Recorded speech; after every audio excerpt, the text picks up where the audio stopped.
Hər vaxtınız xeyir, hörmətli izləyicilər. Tarix Hasan İzahda kanalında sizi xoş gördük. Mən Samir Bəşirli. Bu günləri isə 25 may 2025-ci ildə Dövlət İmtahan Mərkəzi tərəfindən keçirilən blok imtahanının suallarını izah edəcəm. Bu gün indi 3-cü bloku izah edəcəm. 2-ci bloku isə az öncə izah edib kanalda yerləşdirmişəm. Baxmaq istəyənlər bu pəncərədən baxa bilərlər. Və əgər bu sınağı təmiz formada işləmək istəyirsinizsə, kimlər ki bu imtahanda iştirak eləməyib, 10-cu siniflər və yaxud da miqə hazırlaşırlar, açıqlama qismində yerləşdirdiyim Telegram linkindən daxil olaraq izləyə bilərsiniz. Həmçinin o Telegram linkinə də üzv olun. Belə ilə başladıq. 31-ci sual. Ərəb xilafəti və Böyük Səlcuq dövlətinin tarixinə aid ümumi cəhətlər. Deməli, Azərbaycan özlərinə tabe etmələri və xidmətə görə iqta torpaqları verilmələri. Cavab A bəndidir. Sonra Fransa və İngiltərə. Böyük Azadlar Xartiyası bu getdi İngiltərəyə. İngiltərəyə getdi. Aha. Sonra sərhəd yürüşlərində iştirak hər ikisinə aiddir. Və mən 2A, 3B-ni axtarıram. 2A burada var, bu ikisində. 3B-də elə ikisində də var. Azinkur döyüşündə qalib gələn də İngiltərə olub. Azinkur döyüşündə İngiltərə qalib gəlibsə, onda 2AC olmalıdır. Cavabım da burada olur A. Yoxlayıram. 1Y, bəli, Jaklar üsyanı Fransada idi. 2AC, 3B, bir də D. 100 illik müharibədə iştirakı hər ikisinin oxşar cəhətidir. A bəndidir. Sonra getdik o birisinə. 33. Şimali Azərbaycanda çarizmə qarşı əhalinin kütləvi çıxışlarının qarşısını almaq üçün 19-cu əsrin 40-cı illərin ikinci yarısında görülmüş tədbirlərə aiddir. 40-cı illərin ikinci yarısında Şimali Azərbaycanda çarizmə qarşı əhalinin kütləvi tədbirləri. Burada yəni yəqin ki, ali müsəlman silki ilə bağlı nəsə verəcək. Bəli, cavab elə C olmalıdır burada. Çünki 1846-cı ildə mülkədarların torpaqlar üzərindəki irsi mülkiyyəti. O birilər niyə olmaz? Mülkədarların kəndlər üzərində polis hakimiyyəti hüququnun ləğv edilməsi. Yəni, ləğv edilməsi əksinə verilir. Kəndlərin şəxsi asılılığının təsdiq edilməsi, sahibkar kəndlərin köçmə hüququnun məhdudlaşdırılması. Köçmə hüququ məhdudlaşdırılmır. Bu da səhvdir. Pay torpaqların məcburi satın alınması. Bu da səhvdir. Yəni 40-cı illərdə olmayıb. Dövlət kəndləri torpaq üzərində mülkiyyət hüququnun təsdiq edilməsi. Yəni bu da səhvdir. Cavab C-dir burada. 46-cı il Çar reskripti ilə çarizm özünə sosial dayaq yaratmaq yolunda ən böyük addım atmış olur. Gəldik 34-də. 1787 ABŞ Konstitusiyasına əsasən uyğunluğu müəyyən edin. Deməli, qanunverici hakimiyyət. Burada baxıram. Bax, yuxarı palatanın nümayəndələr palatası adlanması bu səhvdir. Dərhal birdən B-ləri çıxıram. Bax, birdən B hansı var? Bunu çıxdım. Bunu, yox, bunu çıxmıram. 1B, bunu çıxdım. Bunu çıxdım. Bu ikisini çıxdım. Kongres adlanması. Bəli, kongres adlanırdı. Kongres adlanırdı. Onda bunu da çıxdım. Sonra prezident tərəfindən rəhbərlik edilməsi. Bəli, icra hakimiyyətinə prezident rəhbərlik edirdi. İki variantın ikisində də var. 3-də zaten A-da var. Baxıram 3-də B-yə. Rəhbərlərin birbaşa xalq tərəfindən seçilməsi bu səhvdir. Rəhbərlər prezident tərəfindən senatın razılığı ilə təsdiq olunurdu. Cavab Y-dir. Sonra keçdik. Burada 35-ə. Deməli, baxın. Deyir ki, Bizansın birinci Göytürk, Axum və Albaniya ilə ümumi cəhətləri, Bizansın ümumi cəhətləri. Birinci Göytürk dövləti, bax, Sasanilərlə müharibə eləyib. Amma Bizans eləyibmi? O da eləyib. Deməli, 1A olmalıdır. 1A olmayan bəndləri çıxıram. 1A olmayan bəndləri çıxıram. Xalqların böyük köçü dövrü. Xalqların böyük köçü dövrü 4-7-ci əsrlərdir. Yəni 4-7-ci əsrlərdə yaranmış olmalıdır. 4-7-ci əsrlər. Bizans 395-də yaranıb. Düşür xalqların böyük köçü dövrünə. Göytürk dövləti də demir xalqların böyük köçü nəticəsində, deyir dövrdə. 552. O da düşür. Deməli, bu düzdür. 1AB olmalıdır və bir dənə ilə cavabım var. Y bəndidir. 1AB. 2-də deyir BC, Axund dövləti. Göytürklərlə mübarizə aparıb, Bizans da aparıb. 4-cü əsrdə yaranıb, Bizans da 4-cü əsrdə yaranıb. Və 3-ə baxıram, 3-də A. Raşidi xəlifələrin yürüşünə də hər ikisi məruz qaldı. Deməli, cavabım burada olur. Y bəndi. Getdik 36-ya. Şimali Azərbaycanda keçirilən 1870-ci il kəndi islahatı 1847-ci il kəndi əsasnaməsindən fərqli olaraq dövlət kəndlərinə aid edilməmişdi. Deməli, 70-ci il 47-ci ildən oxşar cəhətdir ki, dövlət kəndlərinə aid edilməyib. Yəni, buradan bunları çıxıram. Bu fərqli cəhət soruşur. Özdə 70-ci il aid fərqli cəhət. Feodal asılı münasibətlərinə güclü zərbə endirdi. Bəli, 70-ci il 47-dən fərqli olaraq güclü zərbə endirir. Onda bunda çıxıram. Malcəhət vergisinin ödənilməsi nəzərdə tuturdu. Hər ikisində vardır. Onda 3-ü də çıxıram. Sonra zaten çıxılıb. Kəndliyə öz pay torpağını satın alıb mülkiyyətinə keçirmək hüququ verilirdi. Bəli. Cavab C-dir burada. C bəndi. C. Getdik 37-yə. Nə deyir burada? 17-ci əsrin ikinci yarısı Azərbaycan dövlət idarəçiliyində iştirak etmiş vəzifəli şəxslər sırasına daxil deyil. 17-ci əsrin ikinci yarısı. Bu toplu sualdır. 17-ci əsrin ikinci yarısında Sancaq bəyi yox idi. Yox idi. Birinci yarısında vardı, ikinci yarısında yox idi. Vəzir var idi. Qolbəyi də var idi. E, deməli, bu nə yazıb bura? Biraz oxunmur. Qolbəyi var. Bir dəqiqə. Bax, Sancaq bəyi yox idi. Biri götürürəm, bir olmayanları çıxıram. Düzdür? Çıxdım bir olmayanları. Vəziri də çıxdım. Avtomatik elə 1-4 qalır da. Bu nədirsə burada bir... Hə, Noyon. Noyon yazıb. Noyon. Noyon yox idi axı. Cavab C-dir burada. C. Sonra getdik o birisinə. Biraz da belə yaxın qalsın. Aha. 38. Manna hökmdarı Ulusunu və Vallinin hakimiyyət dövrünə aid ümumi cəhət Assuriya ittifaqının bərpa edilməsi. Ulusunu və Valli Assuriya ittifaqı bərpa ediblər. Birinci Dünya müharibəsi illərində Cənubi Azərbaycanda deməli milli hökumət 1920-ci ildə yaranıb, Birinci Dünya müharibəsi illərinə düşmür. Milli hökumətin süqutu da düşmür. ADP, amma ADP 1917-ci ildədir. Cavab burada C-dir. Sonra 40-cı il. Xəritədə ulduzla işarələnmiş rayona aid səciyyəvi cəhət. Söhbət burada Xocavənd rayonundan gedir. 2024-cü ildə dövlət başçısı burada prezident seçkilərində səs vermədə iştirak edib. Xeyr, bu Xankəndidədir. 10 noyabr bəyanatında bəyanatına əsasən rayon mərkəzi azad edilmişdir. Xeyr.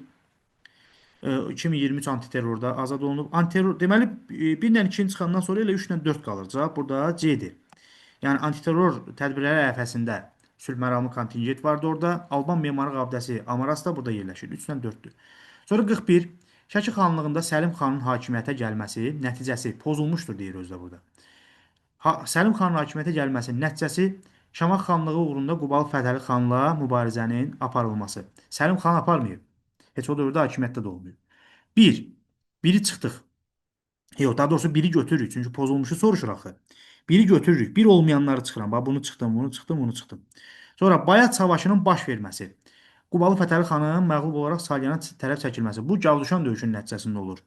Onda bunu da çıxdıq. İkiləri saxlayıram. 3-ə baxıram. Gəncədə Cavad xanın hakimiyyətə gəlməsi, xanlığın müstəqilliyinin möhkəmlənməsi. Yəni bu da aiddir. Düzdür. Bizə düz olmayan lazımdır. 1-2-5 Kürəkçay müqaviləsinin imzalanması, Şəki xanlığının daxili müstəqilliyinin ləğv edilməsi. Xeyr. Şəki xanlığının daxili müstəqilliyi 1819-da ləğv olunub. Cavab burada olur B bəndi. Sonra getdik. 42-ci sual. Baharlı Cahanşah daxili və xarici siyasəti. Baxaq, hərbi islahat keçirilməsi bu daxili siyasətinə aiddir. Hərbi islahat keçirilməsi aiddir. Aid olmayanları buradan çıxıram. Hakimiyyətə qarşı qiyamın yatırılması. Bəli, bu da aiddir. Onda bunu da çıxdım buradan. D-yə yarımköçmə ermənilərə qarşı mübarizə bu da aiddir. Deməli, bu düzdür. 1 ABD. 2-də A ilə C-yə baxmıram. Çünki hər ikisində var. Mən baxıram B-yə. Venesiya ilə hərbi ittifaq. Bu aid deyil. Venesiya ilə hərbi ittifaqı bağlamışdı. Uzun Həsən və ona görə də AC-dir. Qızıl Orduya qarşı mübarizə aparılması. Ay, yox, yox, Şirvanşahlarla ittifaq. Hə. Şirvanşahlarla ittifaq, bəli. Herat sülhü və Şirvanşahlarla ittifaq. 2 AC. Burada mən yenə deyirəm, gözümdən nəsə yayınar, mexaniki səhv eləyə bilərəm. Siz onu şərhlərdə dərhal qeyd eləyin. Dərhal qeyd eləyin. 43. Paleolit və mezolit dövrlərinin oxşar cəhəti. İstehlak təsərrüfatının mövcud olması. Paleolit və mezolit dövründə bəli, istehlak təsərrüfatı vardı. Qadınların cəmiyyətdə mühüm rol oynaması bəli, üst paleolit və mezolit dövrlərində 1 ilə 2. Elə 1 2 3 qalır da. Yox, bir dəqiqə. Bu neçədir? Elə budur deyəsən. 1 2 bir dəqiqə. Hə, 1 2 3 bəli, bəli, D bəndidir. Çünki insanların mağaralarda məskunlaşması yazır. 1 2 3 D bəndi. Sonra getdik 44. 2-ci Dünya müharibəsində daxil olduqdan sonra ABŞ. 2-ci Dünya müharibəsinə daxil olduqdan sonra ABŞ. Lend-Liz haqqında qanun qəbul etdi. Ondan qabaq qəbul eləmişdi. Yəni Lend-Liz ondan qabaq idi. Bu getdi. Atlantika Xartiyası adlanan sənəd. Bu da ondan qabaq idi. Yaponiyaya qarşı hərbi əməliyyatlar 3 4 5 3 4 5. Cavab burada 7. Y bəndidir. 3-4-5. Çünki Yaponiya qarşı hərbi əməliyyatlar Midway döyüşündə qələbə, 2-ci cəbhənin açılmasına iştirak. Cavab burada Y bəndidir. 1, 3, 4, 5. 3, 4, 5'dir. Sonra keçdik 45-ə. Azərbaycan Respublikasının Prezidenti Heydər Əliyev Avropa dövlətləri ilə münasibətlərə önəm verirdi. Avropaya ilk rəsmi səfər zamanı aparılan danışıqlar nəticəsində ölkəmiz Avropa təhlükəsizlik sisteminə doğru ciddi şəkildə irəlilədi. Bunun Heydər Əliyevin Fransa səfəridir 1993-cü ildə. Bu səfər zamanı 90-cı il Paris Xartiyasına qoşulub və BMT nizamnaməsinə əməl edəcəyini təsdiqləyib. 1 ilə 2-dir cavab burada. B bəndidir. B. Sonra gəldik 46-cı sual. Burada deməli şəhərlərdir. 13-cü əsrə aid soruşur. Dərbənddir, Şamaxıdır və Təbrizdir. Bunları mütləq yazmaq lazımdır. Yazmasaq çaşa bilərik. Deməli 1 Dərbənd, 2 Təbriz, biraz indi o bir şriftlə yazıram tələsik. 3 Şamaxı. Şamaxı. Düzdür? Aha, 3 Şamaxı idi da, bəli. Sonra Səlcuqların hücumundan Səlcuq dedisə dərhal çıxmalıyıq Səlcuqu. Yəni çünki 13-cü əsr Səlcuq nə gəzir? Çıxdıq A variantlarına. Harda A görürsüz çıxın. Bax çıxdıq hamısından. Bir dənə variantım qaldı. Yəni bunlar sizə kömək eləyir uşaqlar. Bu üsullar kömək eləyir. Amma 3 qızıl qayda demişdim mən. 3 qızıl qayda. Birinci şərti diqqətlə oxuyuruq. İkincisi, aldığımız cavabı çıxdaş edirik. Çıxdaş eləyəndən sonra tam olaraq aldığımız cavabı şərtlə bir də yoxlayırıq. İndi 13-cü əsr deyirdi. Baxaq. 1D. Yəni Dərbəndə aid nə yazıb? Monqollar tərəfindən tutulması ilə Azərbaycanın işğalı başa çatdırıldı. Bəli, bu düzdür. 2B. 1225-də Cəlaləddin ordusu tərəfindən tutuldu. Təbriz düzdür. Sonra 3C. Monqolların birinci yürüşü zamanı dağıdılmışdır. Bu da düzdür. Aydındır. Aha, amma Cəlallilər dövləti 13-cü əsrdə olmayıb. Getdik.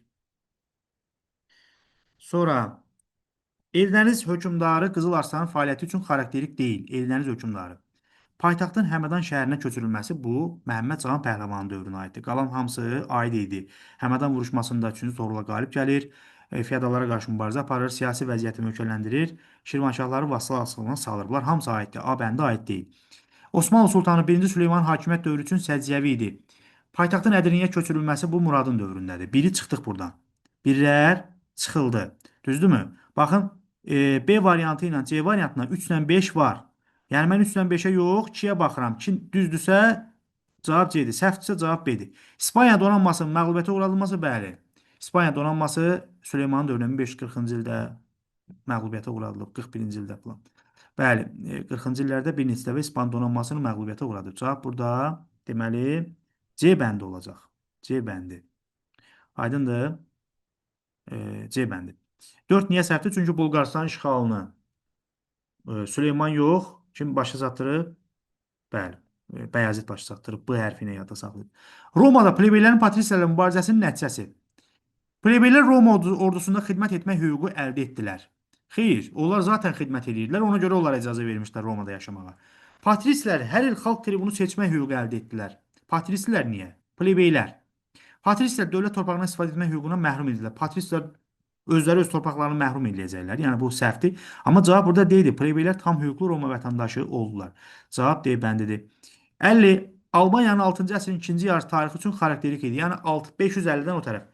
Mehranilər sülaləsinin nümayəndəsi tərəfindən idarə edilməyə başlanması. Bu 7-ci əsrdir. 7-ci əsrdir. Bax, burada bir şey çaşdırırlar. Mehranilər 6-cı əsrdə Girdiman vilayətini Sasani canişini kimi idarə ediblər. Girdiman vilayətini, Albaniyanı yox. Yəni, ona görə biz bunu götürənməliyik 6-cı əsrə aid. 7-ci əsrdən 630-cu ildən tamamilə Albaniyanı idarə etməyə başlayıblar. Biri götürürük. Yerli hökmdar tərəfindən idarə edilməsi. Bu səhvdir. Çünki bu dövrdə Sasanilər idarə edirdi. Yəni bir də çıxıram, üzr istəyirəm. Biri çıxmaq lazımdır, götürmək yox. Biri də çıxdım, ikini də çıxdım. İkini də çıxdımsa, yalnız 3 ya da 3-4.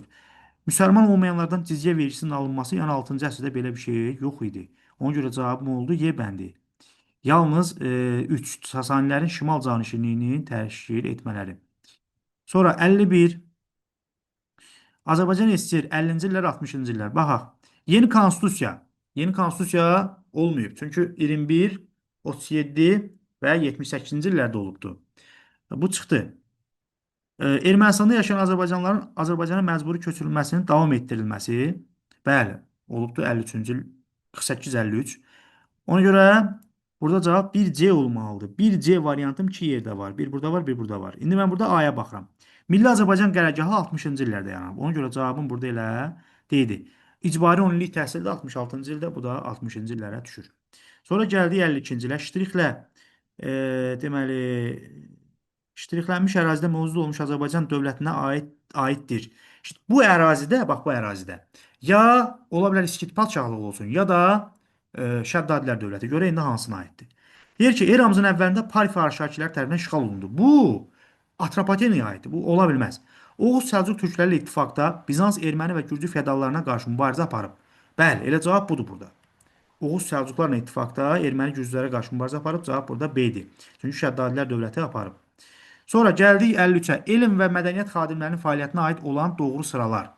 Nə deyir? Həsən bəy Rumlu 15-ci əsrdə yaşamış məşhur tarixçi idi. 15-də yaşamayıb, 16-da yaşayıb. İskəndər bəy Münşi Şah Abbasın hərbi yürüşlərində iştirak edib. Bu düzdür. Məhəmməd Tahir Vahid də 2-ci Abbasın vəziri olub. Bu da düzdür. Amma Kəmaləddin Behzad Marara Rəsədxanasının yox, Təbriz kitabxanasında fəaliyyət göstərir. Marara Rəsədxanasında Qiyasəddin Mənsur fəaliyyət göstərirdi. Şah İsmayıl onu təyin eləmişdi. Sonra gəldik 54. Qızıl Ordu dövlətində İslam dininin rəsmi dövlət dini kimi qəbul edilməsi. Bu Özbəyin dövrüdür. Təxminən bunu gəlin 1305 götürək. Qızıl Ordu xanı Əhməd xanın Moskva knyazlığına yürüş etməsi 1480. Sonra Qızıl Ordu dövləti Hülakülər arasında müharibələr 1258-dən başlayır. Yəni elə Qızıl Ordu Hülakü dövləti yaranan vaxtdan. Təbriz şəhərinin Toxtamışın qoşunları tərəfindən tutulması bu isə 1385-dir. Deməli necə olacaq? Olacaq burada 3-1 3-1 4-2 3-1-4-2 belə olmalıdır. Sonra 1-ci Aleksandr və 1-ci Nikolayın fəaliyyətinə aid ümumi cəhətlər deyir. Fransız hərbi qüvvələri ilə mübarizə aparılması. Bəli, 1-ci Nikolay Krım müharibəsində aparıb, İngilis, Fransız, Osmanlılara qarşı. 1-ci Aleksandr isə 1-ci Napoleona qarşı mübarizə aparıb. Deməli, bir düzdür. Qacarlar dövləti ilə mübarizə aparması, bəli. 1-ci Aleksandr 1-ci Rus Qacar müharibəsində iştirak edib, yəni orada müharibə aparıb. 1-ci Nikolay isə 2-ci Rus Qacar müharibəsində. Deməli, 1 ilə 2-dir cavab. Amma 3 xanlıqlarla müqavilə imzalaması, yəni Nikolay heç bir xanlıqla müqavilə imzalamayıb. O əksinə ləğv edib hamısını. O ləğv eləməyib, yəni onun dövründə işğal elədiyi xanlıqları ləğv edib də. Söhbət gedir Naxçıvan, İrəvan. 2, 3, 1-2-dir burada cavab. Gəldik 56-ya. AXC-nin Tiflis və Bakı dövrlərinə aid ümumi cəhətlər. Müəyyən müddət Milli Şuranın fəaliyyət göstərməsi. Bəli, həm Tiflisdə, həm də Bakıda müəyyən müddət Milli Şura olub. Qanunverici orqanla parlamentin fəaliyyət göstərməsi. Bu yalnız Bakı dövrüdür.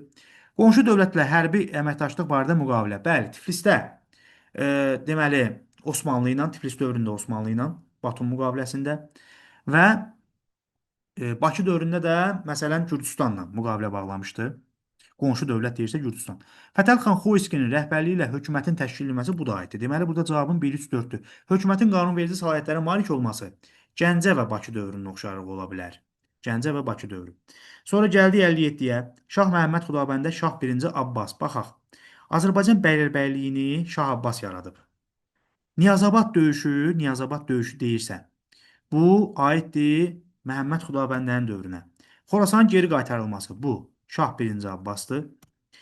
Molla Həsənin döyüşündə Krım xanının ordusunun məğlub edilməsi bu Şah Məhəmməd Xudabəndədir. Osmanlı hökmdarı 2-ci Bəyazın Səfəvi dövləti ilə dostluq əlaqələri saxlaması bu heç birinə aid deyil. Bu Şah İsmailə aiddir. 1B-də 2AC. 57-də belədir. Sonra gəldik situasiya testinə. Baxaq situasiya testinə də. Deyir ki, 1970-ci illərdə ərəb ölkələri yenidən müttəfiq kimi ümumi düşmənə qarşı birləşib müharibə başladılar. Neftin qiymətinin 4 dəfə artması dünyada iqtisadi böhranın yaratdığı çətinliklər İsrail və müttəfiqlərini danışıqlara getməyə məcbur etdi. Onlar eyni zamanda qarşı tərəfin qüvvələrini parçalamaq istəyirlər. İsrail və müttəfiqləri bu məqsədi Camp Daviddə imzalamış sazişlə həyata keçirməyə nail oldular. Burada yəni 1973-cü il Qiyamət günü müharibəsindən söhbət gedir. Hansında ki, ərəb dövlətləri əvvəl İsraili sıxırlar. Ərəb dövlətlərinə SSR kömək edirdi. İsrailə isə ABŞ kömək edirdi. Və bu müharibənin əvvəlində bəli, ərəb dövlətləri çox güclü itkilərə məruz qoyurlar İsraili. Lakin sonradan İsrail vəziyyəti nəzarətə alır və ərəb dövlətlərini məğlubiyyətə uğradır. Axırda belə olur. Lakin müharibənin sonunda İsrail həm ABŞ-ın özünün də, həm də SSR-nin də təzyiqlərindən sonra nə edir? Müharibəni dayandırır. Bu barədə mən qısaca məlumat verirəm. ki, cavablara keçəm. Bunun da səbəbi nə idi? Bəli, neft şoku idi. Çünki ərəb dövlətləri həmrəylik nümayiş etdirərək neftin qiymətini qaldırırlar, neft hasilatını aşağı salırlar. Bu da dünyada ilk neft şokunu yaradır. Deməli, neftdən ilk dəfə mübarizə metodu kimi bu müharibənin gedişində istifadə olunub. Mənbədə bəhs olunan müharibənin başlamaqda ərəb dövlətlərinin məqsəd odur ki, 1967-də itirdiyi əraziləri geri qaytarsınlar. İsrailin 1967-də işğal elədiyi əraziləri ondan alsınlar. Məqsəd budur. Bəhs olunan müharibənin başlanması ilə bu münaqişənin beynəlxalq miqyas aldığını göstərən mənbədə verilməyən siyasi və iqtisadi hər birinə aid bir amili yazın. Yəni, bayaq mən dedim, beynəlxalq miqyas alırsa, deməli burada başqa dövlətlərin bura müdaxiləsi, hansı dövlətlər? SSR-nin ərəblər tərəfindən, ABŞ-in isə İsrail tərəfindən müdaxiləsi və bu oldu siyasi amili. İqtisadi amil isə budur ki, neftdən belə deyək, dünyanın neftdən deməli iqtisadi təhdid metodu kimi istifadə olunması. Bax belə. Ərəb dövlətlərinin neftdən iqtisadi təhdid metodu kimi istifadə etməsi. Burada yazıb mı elə bir şey? Neftin qiymətinin 4 dəfə bahalaşması. Aha, bax yazmayıb burada. Aha. Bu belə. Haqqında bəhs edilən sazişin Misir dövləti üçün iki nəticəsi. Sazişin nəticəsi bu olur ki, Misir İsrailin azadlığını, yəni İsraili bir dövlət kimi suverenliyini tanıyır, İsrail tanıyır. İsrail də buna cavab olaraq Sinay yarımadasını Misirə qaytarır. Aydındır. Və bunun nəticəsində və yaxud da başqa bir şey də yaza bilərsiniz ki, Misir ərəb ölkələri arasındakı nüfuzunu itirir.